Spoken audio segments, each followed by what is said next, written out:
The honor of introducing Juan Zarate. Now, they always say about Henry Kissinger that Kissinger needs no introduction.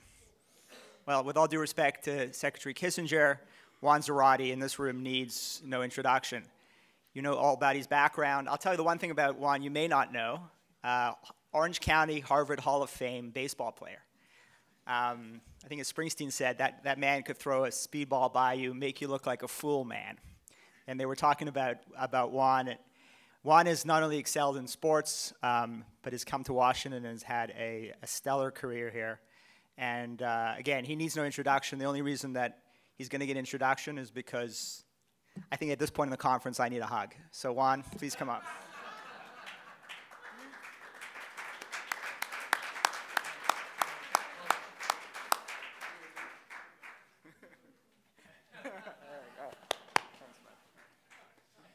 There's a dearth of hugging in this town. I just went to the change of command at DIA, and there was remarked by DNI Clapper that in Washington the men really don't know how to hug. So we're going to, as part of CSIF, have a tutorial on hugging. It's really an honor for me to be here. And Mark, I want to thank you for all the kind things you said at the introduction, and certainly this introduction. Cliff, I want to thank you and FDD for including me, including Chip Ponce, including the remarkable board of advisors that you've now assembled to be a part of the creation of CSIF, which I think is an important moment and a critical center in Washington. I also want to thank Mark because we've done a lot of work. There have already been 4 reports put out from the center.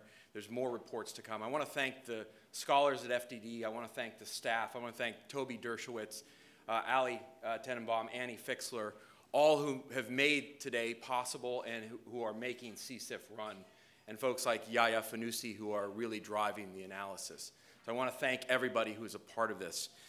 Let me also thank, I don't want to do too big of a wind-up here, and by the way, I wasn't a pitcher. Chip was the pitcher. But I do want to thank the Board of Advisors who've agreed to be a part of the formation of CSIF.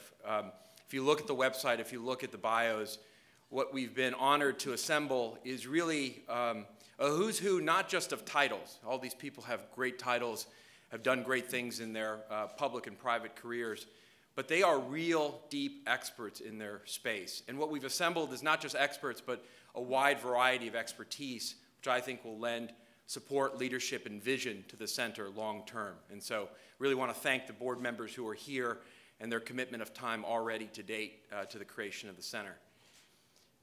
Let me start by saying I do think we have entered a new era and period of financial warfare. And I think the title of today's conference is apropos not just of the period that we're in, but also the issues and topics that CSIF will be focusing on in the months and years to come. There's no question that financial power and economic influence are now central to how we think about national security. One need only look to the newspapers to realize this, that in many ways financial power has filled that gap in a very real and profound way between diplomacy and kinetic power. And as we think about the use of U.S. influence and power around the world, it's economic and financial influence that now actually comes to the fore when we think about the hardest and thorniest issues around the world. And in many ways, this power gives teeth to our diplomacy. We've seen that in the context of Iran quite explicitly and deeply. It gives reach to our law enforcement. Karen Tandy is here, who once led DEA. The DEA has exposed the role of Hezbollah, their money laundering schemes around the world, their connectivity to drug trafficking organizations. And these tools and this power and this vision has given reach to what law enforcement does. It's given texture to our intelligence. The very field of financial intelligence and the notion of following the money, which was once seen as a cottage industry, and the field of folks like Phil Rosenberg and others who built this field over the course of years, is now central to how we think about understanding illicit networks and the connectivity between what would otherwise be disparate actors or networks. And it also gives meaning and purpose to our regulations and to the anti-money laundering system. When we've talked about the deepening and broadening of that system, something that Chip has built over the course of years, and many of you experts in the space who are here today have built, there's a question as to whether or not the system is effective and what is its purpose. And in many ways, we're in a period where that's clearly answered. These issues are now central to not just the integrity of the financial system, but to our national and international security. And the effects have been real, and we've heard this from the targets of these efforts. The Iranians themselves have called this the hidden war, the most effective campaign against the revolution since its founding in 1979. At the height of the pressure campaign against the regime in Pyongyang, the North Koreans told our White House negotiator in 2005, "You finally found a way to hurt us." Even al-Qaeda, bin Laden, in the memos found in Abbottabad when the Navy SEALs went in, found and fixed and finished bin Laden, they found memos where bin Laden was bemoaning the fact that they could no longer raise the kind of capital that they once did, and he was thinking about moving al-Qaeda toward a kidnap for ransom model because the Taliban and al-Qaeda in the Islamic Maghreb had shown that that was profitable and purposeful. And so the effects have been real, and they've been strategic, and they've been strategically relevant. And at the end of the day, the question for U.S. authorities, international authorities, is whether or not these tools, these strategies, the essence of this revolution of the use of financial exclusion can be used to hurt the bottom line of not just America's enemies, but those that are threats to the integrity of the financial system. Can you affect the strategic reach, the imaginings of these groups in a way that impacts their strategy, their behavior? Because at the end of the day, these tools are an attempt to change behavior and to protect the U.S. financial and national systems. And at the end of the day, these changes in this period has also challenged orthodoxies that we saw clearly in Washington over the years. Things like the issues of whether or not you can sanction a regime like North Korea. The reality that those who had thought of sanctions in very classic trade-based ways did not imagine that you could actually hurt the North Koreans, the hermit kingdom, with financial isolation. Visionaries like David Asher, who's a part of the board, and others thought clearly about how to use these tools to isolate the North Koreans. In addition, we've challenged the orthodoxy that oil can always serve as an outlet and a shield. The Iranian regime, once thought to be immune from financial pressure because of the dependencies internationally, including U.S. key allies in Europe and Asia, was so deep that the Iranians could not be affected by financial and commercial isolation. Well, the years in the making constriction campaign has proven that orthodoxy wrong. And even today, we're in the midst of a debate around the orthodoxy as to whether or not a major global economy, like the Russian economy, can actually be impacted and affected in a way that would actually change the Kremlin's behavior. And so these are tools and strategies and effects that are allowing a reshaping of some of the orthodoxies around the way we think about these tools. And what's interesting as well is this is a field that's not just deeper and relevant to national security, but it's broader in terms of the illicit financial activity that we're talking about. And you heard a bit of that in the panel to start the conference, and I think you'll hear more of it in the panel to come. But the reality is that this field is no longer just about drug money laundering or classic money laundering of the 1970s, 80s, and 90s. It's not just about terrorist financing in the post-9/11 period. It's not just about proliferation finance born out of the concerns with A.Q. Khan and Iran and other proliferators around the world and the way that they were using the financial system to promote their activities. It's also about long-term systemic corruption and kleptocracy and the way that that impacts long-term U.S. national security interests. It's about the reach of organized crime and drug trafficking networks as national security concerns and the connectivity of those networks to other national security issues of concern like terrorism or rogue regimes. It's also about tax evasion and the systemic transparency that is all about. And so the breadth of the illicit financial activities is great. And you have other core issues now that are coming to bear. There are those in the audience who are focused on wildlife trade trafficking. You heard Gretchen speak eloquently about her work. Mark Vlasic, who's a member of the Board of Advisors, has looked at the antiquities trade and the use by ISIS of that trade to not just desecrate cultures and to engage in an ideological battle, but also to profit and to fund its activities through antiquities. And you have rogue groups like Company D, as you heard Gretchen, using trade and all sorts of illicit goods and activities to fuel their activities and terrorism.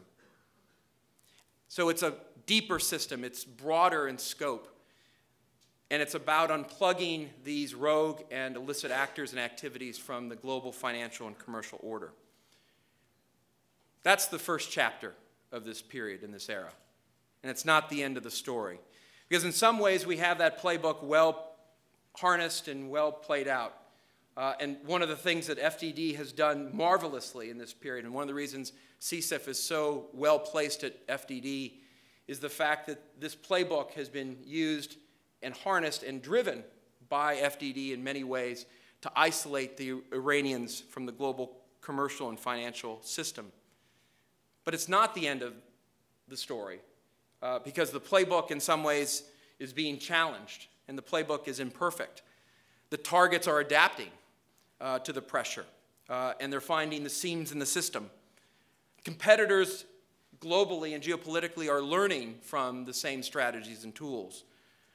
And strategy and doctrine in this space is often lacking. And so this is a critical moment for thinking about where we are in this period, because the playbook of the last 15 years, the playbook of financial exclusion, the use of financial suasion in campaigns to isolate rogue actors, is really just the start of the story. And so there are questions about what that playbook should be. There are questions about what our own vulnerabilities in this system look like. And there are questions about what broader strategies about positive economic influence, suasion, and pressure can actually bring to the table. So let me just talk very briefly about some of those questions, because I think they're critical. In terms of the tools in the playbook, how do we preserve the pillars of the power that have allowed us to be as effective as we have been to date? The role and centrality of the American economy, the centrality of New York and American capital markets, and frankly, the centrality and the role of the dollar as the chief reserve currency and trade currency around the world. How do we ensure that we're not overusing these tools? These tools in some ways have proven so effective, so politically palatable, so bipartisan that they are the tool of first retreat when any problem arises. It's the only vote I think you get 100-0 vote on Capitol Hill, talking about Iran sanctions or something else. So how do we ensure that we're not overusing these tools and that the tools remain sharp and strategic in their application? How do we ensure that we're not reaching a tipping point in terms of the reliance on the private sector to actually serve as guardians at the gate of the financial system? Have we reached perhaps a tipping point where the strategies of reputational risk and de-risking are actually doing damage to issues of financial inclusion? You've seen this play out in the question over whether or not Somali Americans or Somali Brits can actually remit money back into East Africa. Have we really contended with the adaptations at play and really the blend of illicit actors? As Gretchen said, I think quite eloquently, we are stuck in some ways with our categories of targets, categories of issues, when in fact the space is very much a blend of criminality, terrorism, rogue illicit activity, and challenges to the global financial order. How do we take all of that into account? And finally, a thematic that my partner and best friend Chip Ponce hammers me over the head with is whether or not the system itself is effective. To the first question we got in the last panel, are we looking in the right corners of the system? Is the system actually doing what it's intended to do in terms of deterring illicit behavior? Is it making it harder, costlier, and riskier for bad actors to access the global financial and commercial order? And if not, what do we have to do to ensure that it's effective? And so that's about the playbook and about the tools. But CSIF is going to be more than just that, because that alone is a big project. It's also going to be about looking at the vulnerabilities that the U.S. has in this new financial order and in this era of financial warfare. I tell the story in my book as relayed to Hank Paulson of what the Chinese told him. And what the Chinese told him was a glimmer of what I think is the potential financial warfare in the future. In the summer of 2008, at the height of the financial crisis, concerns over mortgage-backed securities, concern over U.S. capital markets, the Russians approached the Chinese with a very provocative but interesting proposition. And that was to collectively, en masse, and at the same time, dump holdings in Freddie and Fannie at the height of sensitivities over those securities in the capital markets.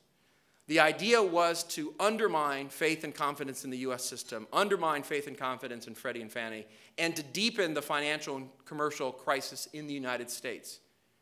Fortunately, the Chinese said no. They've got a vested interest, often called the dollar trap by many experts. But it was an indicator of how the Russians were thinking about the use of the global financial order to impact. And interestingly, this summer, when President Obama was being briefed in the Oval Office about the J.P. Morgan breach, a significant cyber breach putting at risk 76 million household accounts and core information and potentially even systems within that major U.S. bank, President Obama asked his national security advisors and intelligence experts, is this Putin sending us a message? And the answer was, according to press reports, we don't know. And finally, as Mark indicated and as the panel discussed, Jonathan mentioned, the Russians have viewed the current landscape as part of a broader economic competition and perhaps even warfare campaign. So much so that twice they have warned that the use of de-SWIFTing, unplugging Russian banks from the SWIFT bank messaging system, would be considered, quote, an act of war. And so they, the Chinese, other actors, to include non-state actors, have thought very clearly about America's economic, cyber, and national systemic vulnerabilities. So how do we think about that? How do we think about that in an age of asymmetry, where U.S. vulnerabilities are heightened, where our dependencies are deep, and where we need to think creatively and strategically with our allies as to how to defend and build redundant systems? So that will be a key component of what CSIF does, because the landscape isn't complete without understanding our vulnerabilities and our defenses. And then finally, how do we think about financial inclusion and the positive tools that the U.S. has to bring to bear as part of our national security landscape? Adnan Kafayat is here, and others who've worked in the government and have seen that we've often treated these issues of financial exclusion and these tools and sticks very different from the carrots and the positive dimensions of our economic power. But how do we think about these collectively? How do we think about the power of American innovation and technology as a part of this? How do we think about American investment and our allies' investment in key industries or sectors or geographies as a part of this? How do we think about the energy revolution as a key form of American power and influence, and how does that implicate our strategy? And so how we think about these sources of power and how that fits strategically will be a third core component of what CSIF identifies and works on. And ultimately, CSIF is a project not just about the details of where illicit finance is emerging, not just about how we strengthen our powers, not even how we think about how other state actors are implicated, but it will also be a gadfly to think about how these strategies should be thought about, because there has been a dearth of strategic thought and doctrine around this space. And so the product you'll see from CSIF will be about how do we think about these issues strategically, doctrinally? How do the tools evolve? The nuclear age brought nuclear doctrine, nuclear strategies. The age of financial warfare should likewise bring strategies, doctrine, human capital, capacity, and refinement of the tools. And so that will be a part of what CSIF does. Finally, and this is important, especially given the success of FDD and its work on Iran and so many other issues, is we want CSIF to be a harbinger and a clarion to multiple audiences. So often we've thought about this space as simply the province of the U.S. government, even the U.S. Treasury. And I'm a former Treasury official, I'm a Treasury patriot, and I often like to say, you know, my greatest point of pride perhaps in government was that in 2002 and 2003, at White House meetings when I was representing the Treasury, we'd often get asked, and the chair of the meeting at the NSC would get asked, why is Treasury here? They don't belong here. And by the time I left the White House in January of 2009, the question was the exact opposite. The question was, where is Treasury? What's Treasury's answer to this? And those conversations were happening in the Oval Office and in the sit room. And so I'm a huge fan of the Treasury Department, its tools, its capabilities, its broad global reach, and its ability to use financial suasion as a tool and a strategy. But it's not the only audience, and it's not the only audience that matters in this space. Obviously, law enforcement and intelligence and diplomats matter, not just in the United States, but abroad. But it's also critical for the private sector to understand these issues, the role that they play, the role that some of you who are in the private sector play in understanding these threats and vulnerabilities and mitigating the risks that are attendant to them. And it's not just the compliance officers at banks or the general counsels at major global institutions. It's civil society. It's other non-state governmental actors that have a role to play in dealing with the broad range of threats and risks at play. And so part of this is being a voice and a gathering spot for multiple audiences, because this has to be a broad global effort to deal with the threats to the financial system and to our international security. We have to think differently about what those coalitions look like, and we have to continue to innovate around the tools and strategies and doctrines that are a part of this space. And so I'm privileged to be a part of this new center. I'm grateful to Cliff and to Mark and the team at FDD for making this a reality. I'm grateful to all of you for attending, because your mere presence suggests that there's something here, there's something to be had. And I would commend to you not just the work of the center, but also the work that you're doing to feed into this dialogue and discussion, because I do think we are just at the beginning of this stage of a new era of financial warfare. And I think we are at the formative stages of developing what that actually means for the United States. So with that, thank you very much. Thank you for coming, and I look forward to the next panel. Thank you, Mark.